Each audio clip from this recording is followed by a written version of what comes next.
CNBC Meets, Defining Values, brought to you by UOB Private Bank. He's a global ambassador for basketball and an NBA Hall of Famer. I'm Tanya Bryant and I've come to Geneva to meet the legendary basketball star Yao Ming.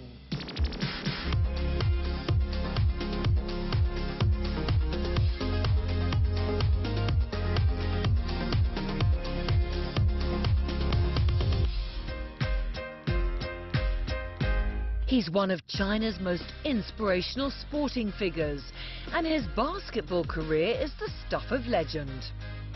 Yao Ming began playing for his hometown team, the Shanghai Sharks, as a teenager, and he was one of the first Chinese athletes to become internationally famous when he was drafted by the Houston Rockets in 2002. At 7'6", he's one of the tallest people ever to play in the NBA, shooting hoops for 8 seasons before his retirement in 2011. A 2-time Olympian, Yao Ming was inducted into the NBA's Hall of Fame in 2016.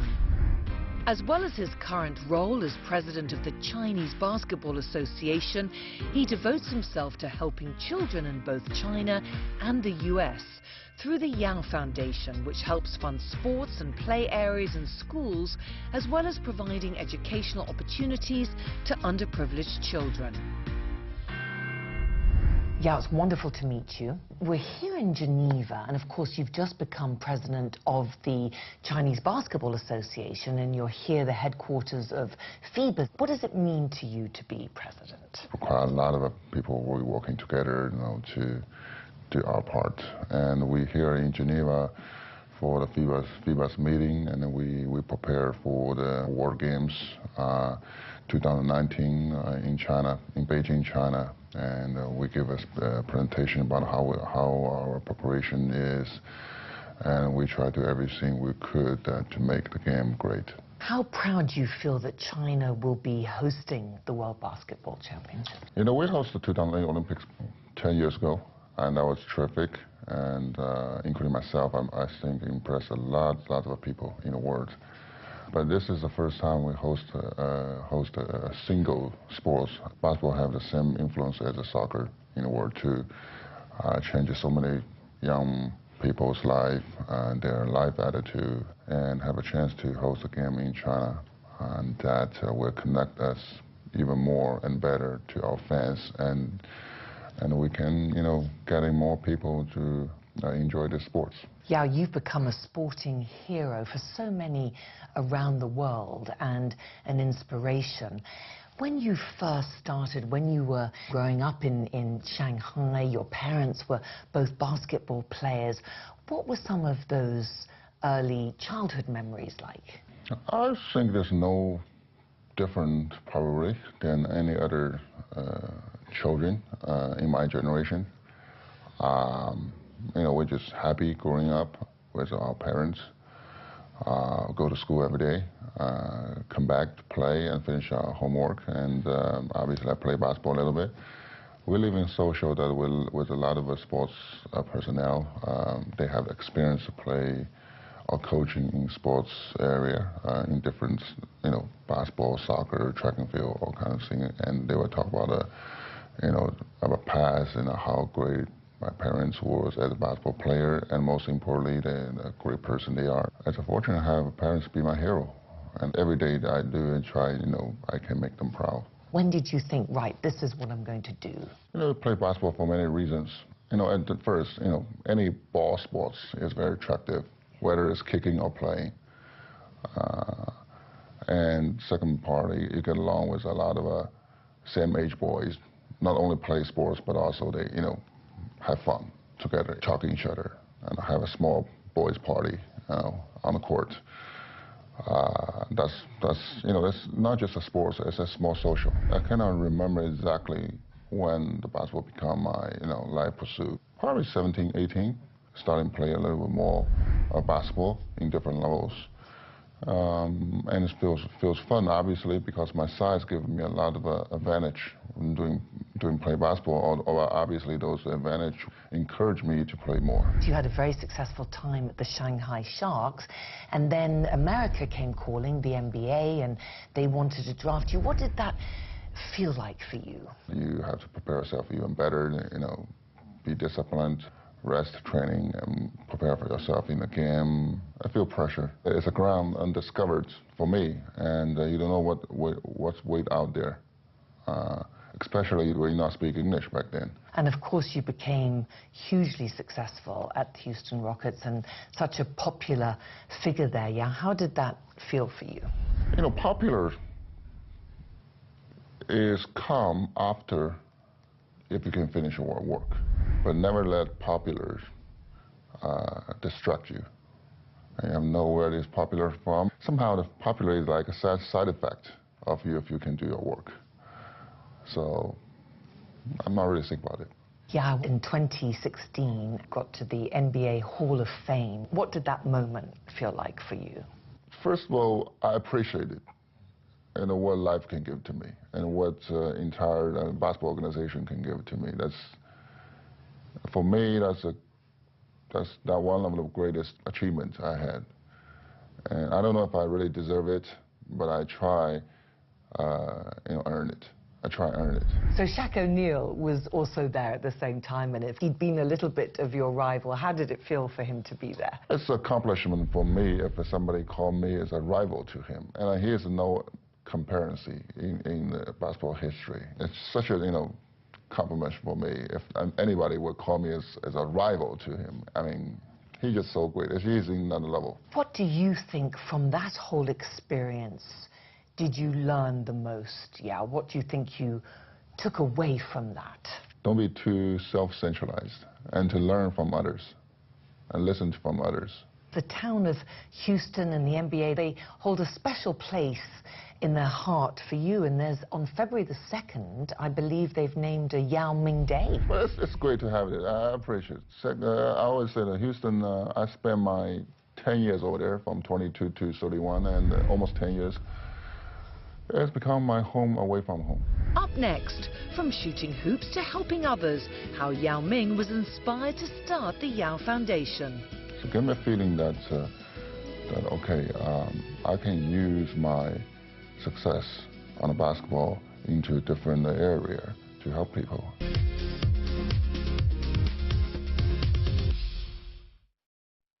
CNBC Meets Defining Values, brought to you by UOB Private Bank. Good morning, Mrs. Wong. Good morning. Your favorite. Thank you. Here. Thank you.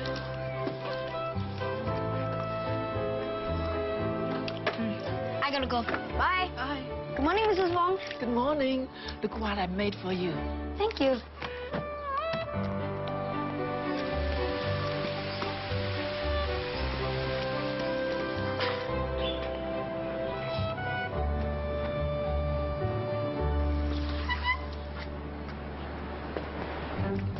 Mrs. Wong?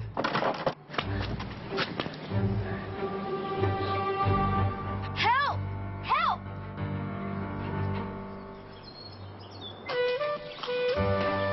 Good thing your grandson was around when you had your fall, Mrs. Wong.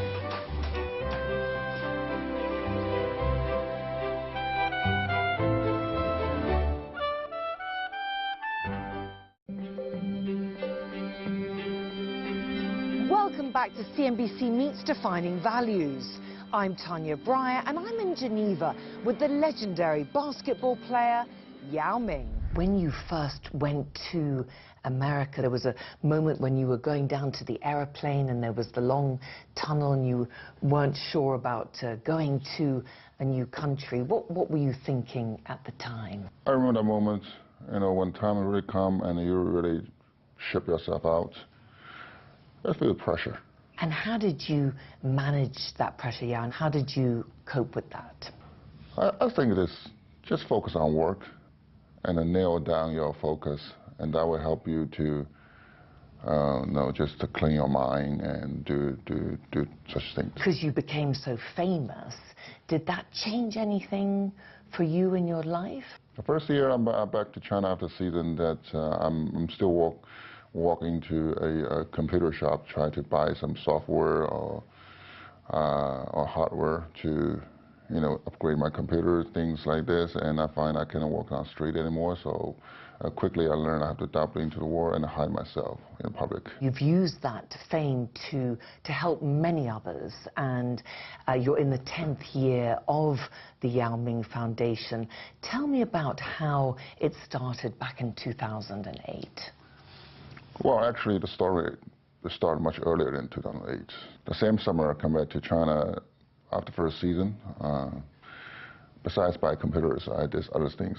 That's the same year, same summer when SARS hit China, and my team and I, getting together with other peoples, including SMG Shanghai Media Group.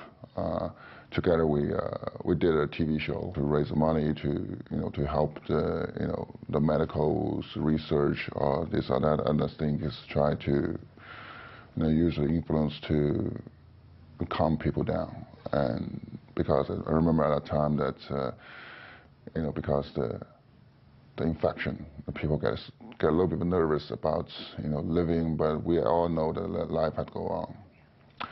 That's the first time I really personally deeply involved with social responsibility or social activity. So every summer I come back and do a little bit of this or that with different organizations. Until like 2007, we organized a charity game, and in Beijing, we invited some of NBA player, including Steve Nash. Actually, he started the idea, Steve Nash from Canada, and Carmelo Anthony and some others, NBA guys, including myself. We host a game in Beijing, have those NBA celebrity play against the Team China. It's a very successful event and a game. We raised, I think, somewhere around like $2 million just in a week. Yeah, we donate to Chinese Youth Development Foundation to help them to build some schools in there. That's how we think, okay, it's time for me to think about a long-term plan instead of just to jump one from another. That's 2007, and but still play basketball and not much of a time to think about. So let's hold for a year and get a little bit. We need staff to work on this. We need an organization. You can't just do it by your own. And also 2008 Olympics is just right around the corner, and let's say, okay, do that after we finish this Olympics, and then we have more time in summer. Certainly the earthquake in May 2008 hit China, and everybody got mobilized in country, try to do our own part to restore something. And then my team and I is thinking, why not now? I mean, it's urgent. It's urgent. We short a lot of parts, but still, I think we need to do our part to set up the foundation, see what we can do there. But at the beginning, because we're thinking, okay, well, let's rebuild those schools which been destroyed in earthquake. So we started in 2008. It's not never a perfect plan. It's almost like you never know. Some of the plans just come out like this, but we'll stick with it. We're all very proud about what we did. Obviously, the plan is not go straight as we planned at the very first point. And as first point, we just continue to build a school, but we get into 2.0, which is we think the school is not just a building. The school is not only a building but it's a content in there which we can give to the kids. Now, obviously, we are not good on education, and we don't want to pretend like one. We're not an education expertise on this, but we're good on sports. My team know how to organize some primary school basketball games. That's how we started to plan, like, I think 4 years after 2008. But we still built 17 schools in the country, half of them in the earthquake zone and half of them spread out in the rest of China, mostly on the countryside, underdeveloped area. And we think, okay, we don't want to build a school and let them. And they need to repair, they need to fulfill some sports equipment, books, build a library or something. And why we not connect them to each other by the games, basketball games? So we have all the principal for the first time sitting together, hey, what we can do more for you guys, besides just repair things, painting the wall or this. They say, okay, our idea is to build a small school league. Obviously, the short part is that they are so spread out. It's hard for travel to, young age kids in that far distance. Okay, let's including more school, even they're not built by us, so that we recruit a couple more staff who have the experience, can help us to, create a small basketball league. We call that the Yao Foundation Basketball League. And today if I remember right, this year we have around 500 schools join the program. And when you go yourself and you visit the schools and see what's happening and what everyone's doing, how do you feel? So give me a feeling that okay, I can use my success on a basketball into a different area to help people. Obviously, I did my part, and they're happy to see me. Usually, they only see me on TV. Secondly, I felt that they need more connection, not only by us, but by also other people who have the willing to do. Some of a village that are very far from the cities, they rarely get out of the town. And obviously, it's given me the feeling about, fulfilled. It's a good feeling, It's almost like a reward for myself. People need a connection, face to face, need to communicate. That kind of activity is to really create that kind of opportunities to do it. Again, the program of this basketball league is not to seek for next superstar or basketball genius. It's actually opportunities for people connecting each other. Not only the kid, but also the teacher from different schools and the parents behind it.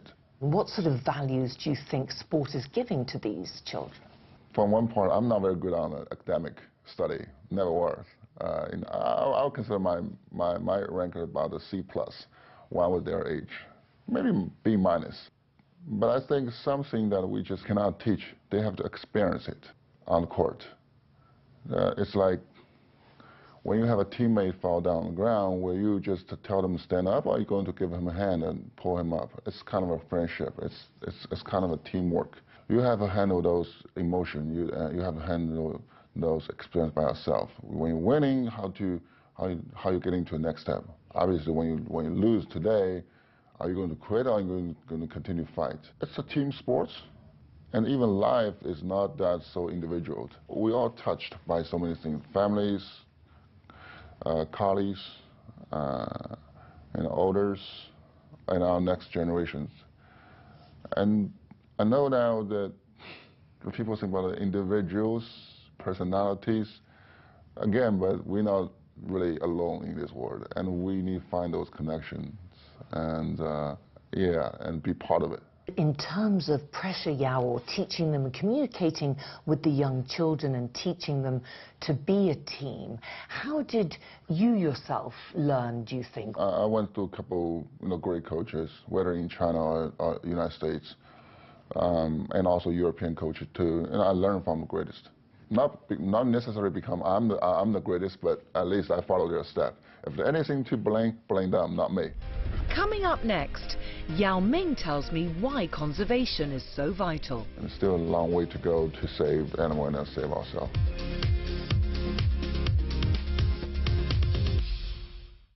CNBC Meets Defining Values, brought to you by UOB Private Bank.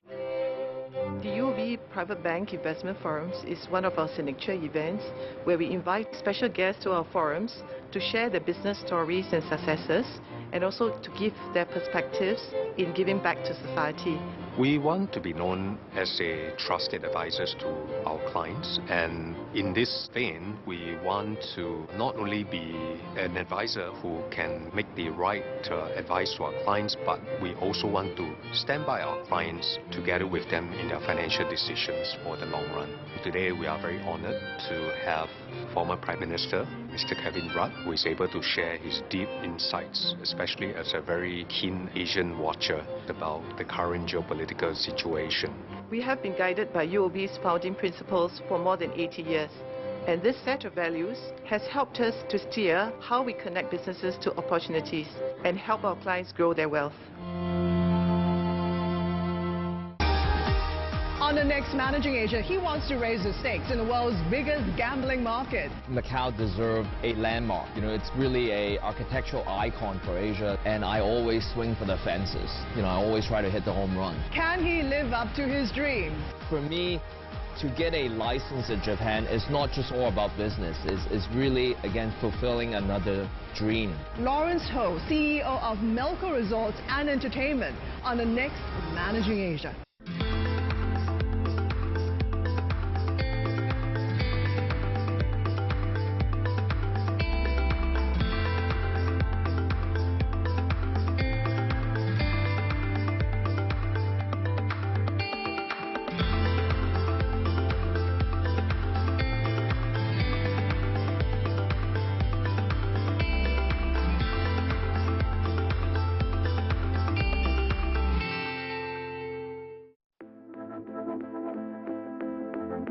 Welcome back to CNBC Meets Defining Values. Yao Ming is one of the world's best-known athletes, an 8-time NBA All-Star and a member of the NBA Hall of Fame. He's also an incredibly hard-working environmental campaigner and philanthropist. The Yao Foundation was set up in 2008 in response to the devastating earthquake in Sichuan province, China. Now it helps schools and rural areas across the country. Its volunteers help support sports education, and they've even organized a basketball league for rural primary schools. Yao Ming visits the schools himself and is determined to encourage more students to learn the sport. He's also an ambassador for conservation group Wild Aid. And when he became spokesperson for its Say No to Shark's Fin Soup campaign, Chinese consumers listened. Immediate sales of shark's fin soup plummeted by around 60%. Yao Ming was also the face of a campaign to ban the sale of ivory and starred in a documentary film about the tragic poaching crises decimating elephant and rhino populations in Africa. Also, yeah, you, as well as the foundation, you've done so much work for Wild Aid and helping banning ivory and also banning the shark fin soup as well. How did you feel about that? Because you did so much work with them. Obviously, we're very happy.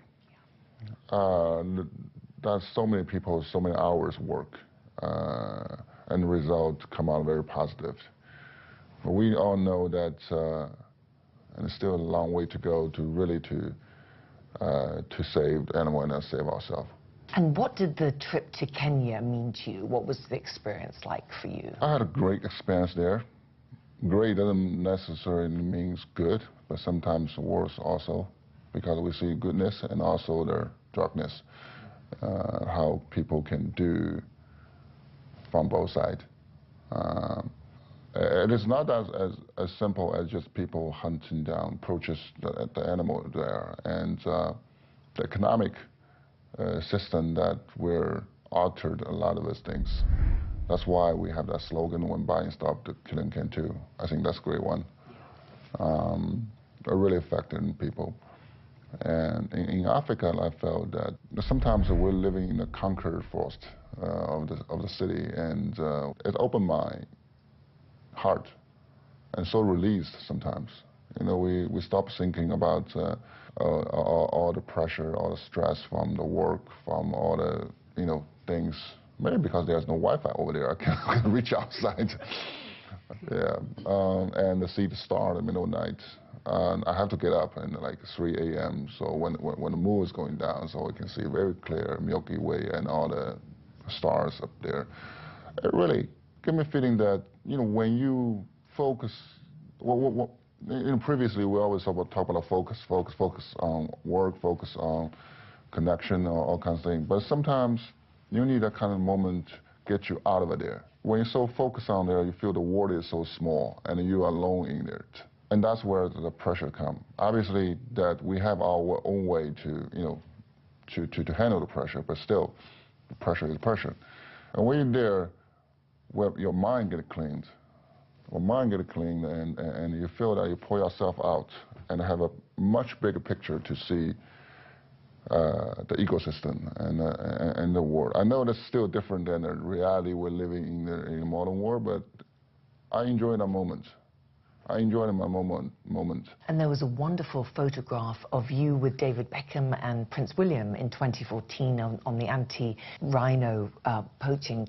Do you remember that? How was that for you when you did the photograph? Yeah, we did that in London right before we heading to Kenya. It's quite amazing. It's quite amazing. I had a photo. Obviously, they have us, all three of us, that walking into a green room. You know, they went so they can digitalize everything after that. And couple, you know, just walking, and we finished the shot, and we talk about something others, and you know, obviously, they talk about soccer, which I cannot understand. So I'm just staying sideline, knock my head. It sounds like I understand, but I'm not. You're celebrating 10 years, and you're very proud of many of the achievements and the projects. What's your vision going forward? Going forward, that, you know, I always have a dream that one day that one of the kids who played in this league, I mean, this small school league, and then become, you know, a good guy, and not necessarily like Steve Jobs or something, you know, just a good guy, maybe just a good husband, good son or something, that come back here and say, hey, I want to be a volunteer to help the future generation. I wish that day were, I was very happy if that become true. And you inspire the next generation. You have a daughter yourself. We were talking about what we would like to give to the next generation. What advice and values do you want to give to your own daughter? Talk to people, eye to eye, face to face, not through the phone. Yeah, for you personally, what are your hopes for the future? My hope for the future? That's a very good question. Well, world peace, can I say that? For the future, I hope everybody find their own world and find their happiness in there. And happiness is unimaginable, and there's no standard yet. As long as they find their interests and know what they do and know that's their destiny, find their destiny, I think that's their future. And the future is not decided by any individuals. Yao Ming, thank you so much for your time today. Thank you. Well, that's all we've got time for with Yao Ming on CNBC Meets Defining Values. I'm Tanya Breyer, and thank you for watching.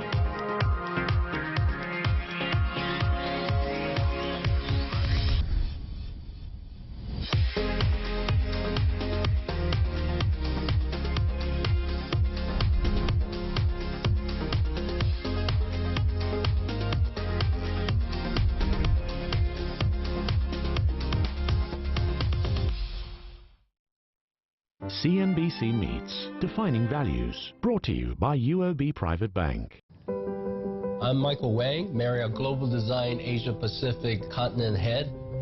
Luxury and energy efficiency can definitely work together. Use of Schneider systems has given us a good 10 to 15% in energy efficiency saving.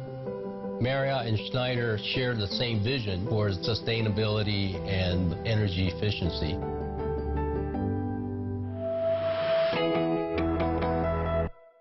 Of all the things we cover at CNBC, Delivering Alpha is far and away the high point, because in one place on one day, you've got the top people in business, the top people in investing, and some of the top people from government and policy making. This is a pass-fail exercise. So passing tax reform, which hasn't been done in 31 years, that's a win. It has been proven year after year that what gets said here moves markets, makes news. The landscape in terms of media, distribution, creation of content is always changing, but it's changing even more quickly now. I've been covering this industry for over 2 decades. When we come to a meeting like this and get an opportunity to talk to John Malone, we get some answers to some of the important questions investors have. I think what you're going to see is a continuation of the consolidation of wireless and wired networks. We're able to give people access to key players that no one else is.